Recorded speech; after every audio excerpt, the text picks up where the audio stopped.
કલાકાર કાઠિયાવાડનો છે ભાઈ, એનું નામ તો મને કાંઈ ખબર નથી, પણ એણે વિડીયો આવ્યો રામાપીર વિશે કે રામાપીર અમારો દલિત છે, દાલીભાઈ. અલ્યા એ દલિત નથી અને દાલીભાઈ એ દલિત નથી.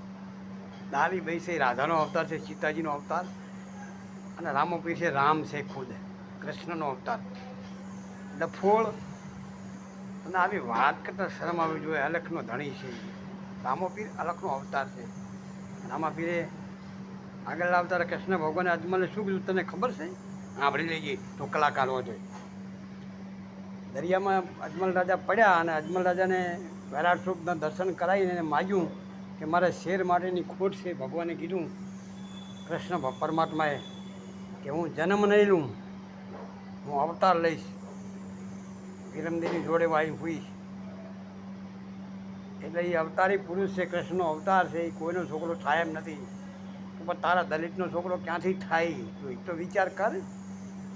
અજમલ રાજાને ના પાડતી હું કોઈનો છોકરો નથી બનવું, એમ અવતાર બનીને જઈશ.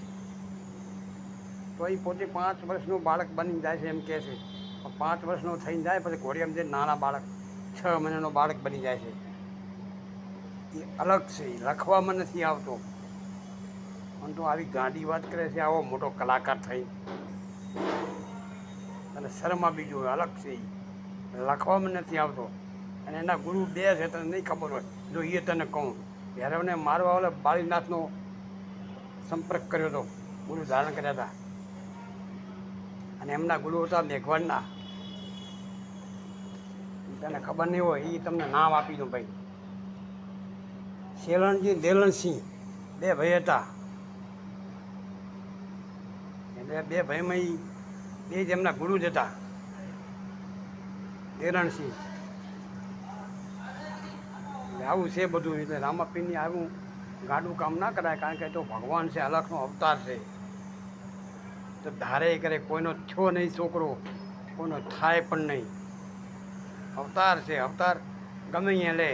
અને એણે અવતાર ભેરવાને મારવા લીધો હતો, અને ભક્તિનું આગળ ચલાવવા માટે બીજા ધર્મમાં પોતે જ્ઞાન હતા. અને તારી સમાજના માણસો, દલિત સમાજના માણસો એ ટાઈમમાં ઘણા જ હશે. એટલે એને મારા સલામ છે. એ સંતો હોય ગમે અહીંયા અવતરે, સંતની કોઈ જાતિ નથી હોતી. જાતિ તો આપણે આવ્યા પછી પણ સંતની કોઈ જાતિ હોતી નથી. જાતિમાં જો રહે ને તો એનાથી સંતપણું ના થાય. એના સાક્ષી પુરાવા આપેલા છે.